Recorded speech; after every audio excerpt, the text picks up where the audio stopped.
iniisip ko sana totoong lahat. Jasmine, mahal kita.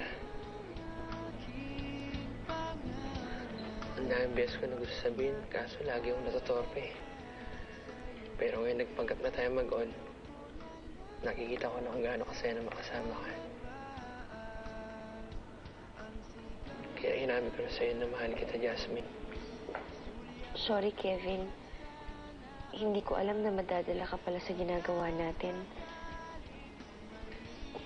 Pero, kaibigan lang talaga ang tingin ko sa'yo eh. Pero panahon lang naman katapat nun, di ba? Pwede pa magbago nararamdaman mo. Hindi talaga, Kevin. I'm sorry. Bakit? May mahal ka na ba?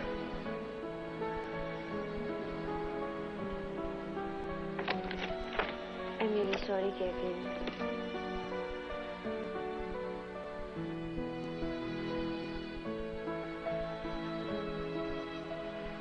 Mommy, hindi po ba kayo sasama sa amin?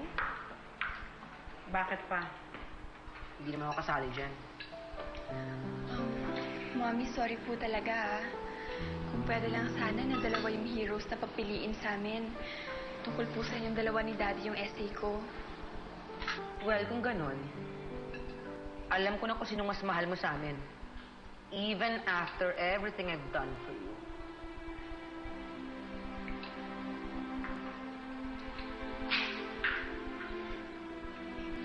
Clara, sumama ka na. Ayoko masabi eh. Akala ko ba gusto mo nang mabuo ang pamilya natin ulit? Bakit hindi mo simulan sa pagpapakita kay Camille na mahal mo siya at sinusuportahan? Daddy, hindi pa ba tayo aalis? Mahihintay niyo ba ako? Magbibihis lang ako sandali. Sige po, Mommy.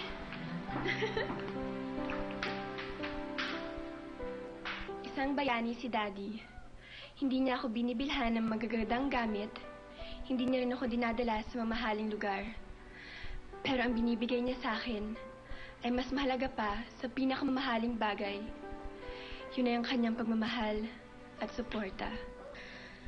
Pagmamahal ni nanay na walang kapantay. Pagsasakripisyo na hindi masusukat. Mag-isa lang niya akong pinalaki. At dahil sa lakas at tibay na loob na pinapakita niya sa akin araw-araw, nakakayanan kong harapin ano man ang pagsubok na dumating sa buhay ko. Salamat, Nay. So I'd like to call on Mrs. Emily Santa Maria and Mr. George Soriano to award their daughters.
Let's all go out together for dinner. Nakakaya naman kay Clara kung tanggihan ko pa siya. Ma, pwede ba kayo na ni Francis? You know what? For once, I agree with Travis. Dito pa kayo na lang pumunta. Please, Travis. Namimiss ko na kayong dalawa. Okay ba? Wala ka talagang backbone, no? You're such a mama's boy. Brandon, what is the problem? Noon, ang hilig-hilig mong pumunta sa bahay ni Clara. Ngayon, kailangan pilitin ka pa. Is it about Bianca?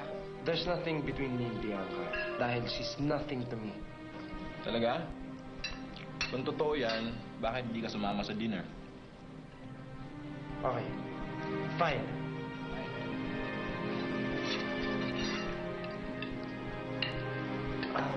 Camille, ako na. Ano ka ba, Travis? Okay lang. Lagi ko itong ginagawa para kay mommy tsaka kay daddy. Kaya sanay na ako. Ay, ano pang gusto mo ito? Chop suey. Nako, try mo to. Masarap yan. Tinulungan kasi ay Emily magluto niyan. Kaya kumain ka na. Ang sweet mo naman, Camille. Ganyan talagang anak ko, Mare. Maalalahanin. Maalaga.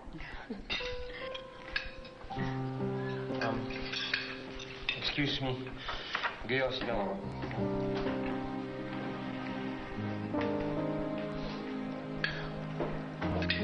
Camille, binalita ng daddy mo sa amin tungkol dun sa awards mo. Congratulations! Thanks, tita. Alam niyo, nakakatuwa nga po eh. Kasi kami pa ni Jasmine yung winners ng contest. And first time na po nagkaroon ng tie. Oh, really? Talagang matalino kayong dalawa. Did you hear that, Jasmine? Bilib na bilib talaga sa atin si Travis.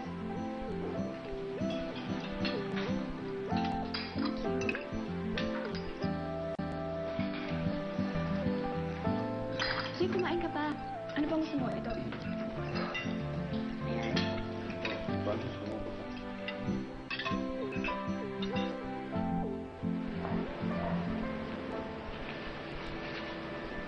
Kailangan natin mag-usap tungkol sa sitwasyon natin. Okay, fine. But not here, not right now. Masyado maraming tao. Bukas na lang tayo magkita.